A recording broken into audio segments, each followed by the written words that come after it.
نے حرام جانور مردار جانور کا گوشت کاٹا تھا، اس نے وہ بوٹیاں بنا کے دھو کے ہنڈیا میں پکنے کے لیے چڑھا دیا۔ فرماتے ہیں اب تو مجھ سے برداشت نہ ہوا، میں اس کے قریب چلا گیا، جا کر کے میں نے سلام کیا، وہ چونک پڑی، اس نے میرے سلام کا جواب دے دیا۔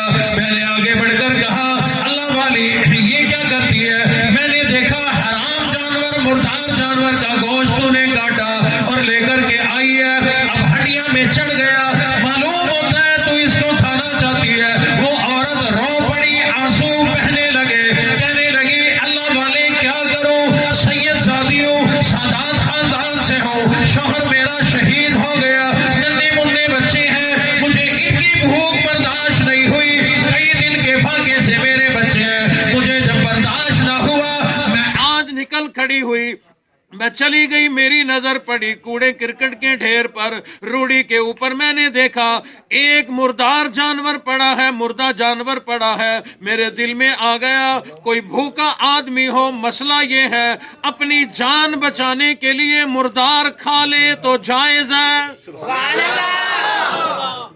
میں نے سوچا کہ اپنی بچوں کی جان تو بچاؤں، شریعت کا مسئلہ ہے کہ اپنی جان بچانے کے لیے مردار کھا سکتے ہیں، کیا کریں ہمارا کمانے والا کوئی نہیں۔ سلیمان ابن ربی فرماتے ہیں میری چیخ نکل گئی، میں نے کہا میری بہن ٹھہر جا، نہ خود حرام کھا نہ اپنے بچوں کو کھلا۔ کہنے لگی حرام نہ کھائیں تو کیا کرے، مردار نہ کھائیں تو کیا کرے، کمانے والا بھی کوئی نہیں، ضرورت نہیں پوری ہوتی، کیا کریں کہاں جائیں، بچے بل بلا گئے بھوک سے۔ سلیمان ابن ربی رحمت اللہ علیہ فرماتے ہیں میں نے اس کو کہا میری بہن یہ اتار دے، اس کو ضائع کر دے، پھینک دے، میں تیرے لیے راشن اور سامان لے کے آتا ہوں۔ یہ اپنے سامان کے قریب آ گئے، جب وہاں پہنچے سب لوگ اپنی ضرورتیں پوری کر کے وہاں آ چکے تھے۔ انہوں نے قافلے والوں کو کہہ دیا او قافلے والوں میرا حج کرنے کا ارادہ کینسل ہو گیا، ملتوی کر دیا، میں حج کرنے نہیں جاؤں گا، لہذا میرا راشن بھی، میرے کپڑے بھی، بستر بھی، میرا سارا سامان نکال کر میرے سپرد کر دو۔ قافلے والوں نے سمجھایا سلیمان کتنا عرصہ ہو گیا ہمیں حج کی تیاری کرتے ہوئے، آج موقع ملا ہے، یہ کیا کرتا ہے؟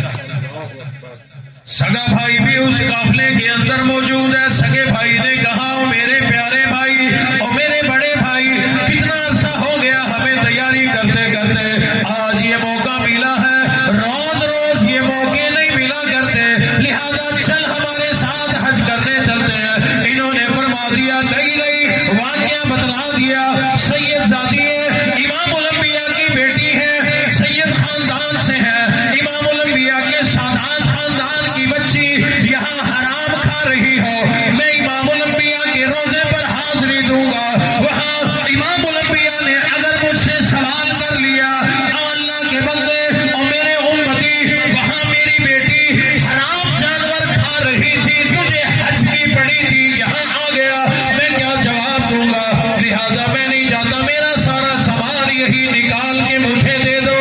سبحان اللہ، سامان نکلوا لیا، ان کو اللہ حافظ کر دیا کہ تم جاؤ، تمہیں مبارک ہو۔ سارا راشن لا کر اس بیوہ کو، اس سید زادی کو دے دیا کہ لے میری بہن یہ تجھے مل گیا، کئی دن کے لیے کافی ہو جائے گا، گھبرانا نہیں، حرام نہیں کھانا، مردار نہیں کھانا، جب تک میں یہاں رہوں گا مزدوری کروں گا، کما کما کے اپنا پیٹ بھی بھروں گا، تجھے بھی کھلاؤں گا، تیرے بچوں کو بھی کھلاؤں گا۔ سبحان اللہ، غریب یتیم کا تعاون کرنے کے لیے حج چھوڑ دیا۔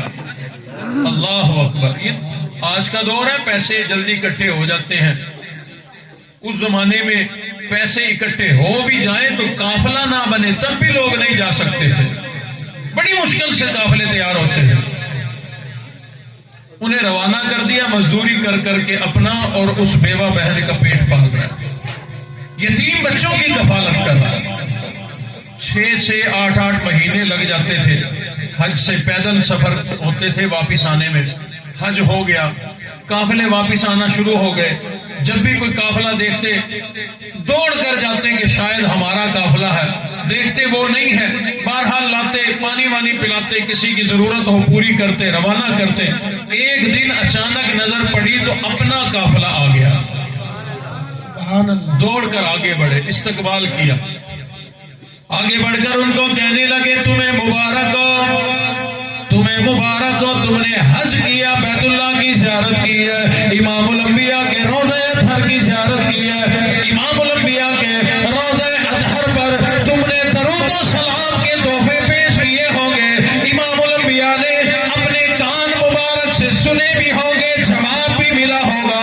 تم امام الانبیاء کے روضہ اطہر کے سامنے سے جب گزرے ہوں گے, تم نے صدا بلند کی ہوگی, الصلاۃ والسلام علیک یا رسول اللہ.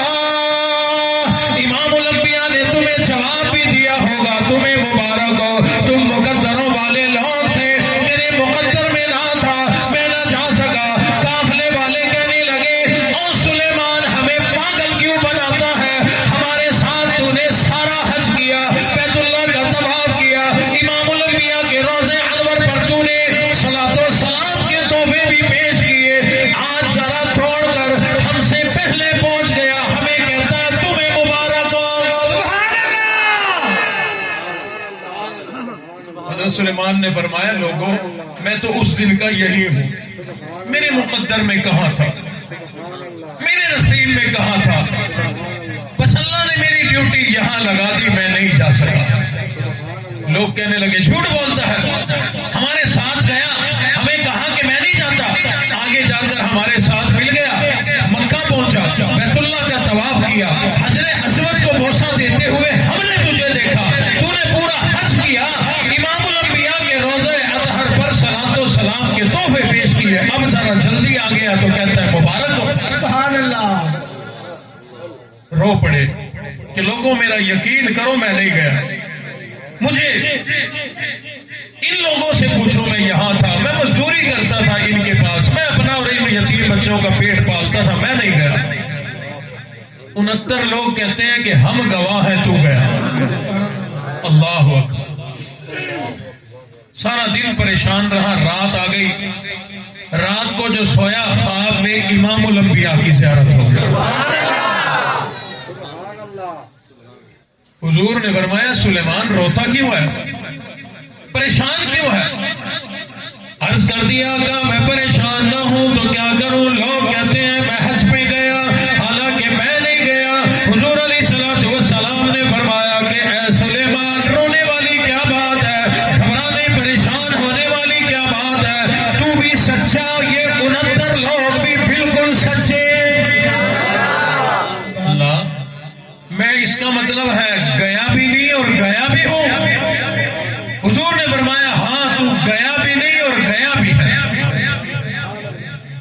آؤ تمہیں یہیں سے پھر امام الانبیاء کی سیرت بھی سنو,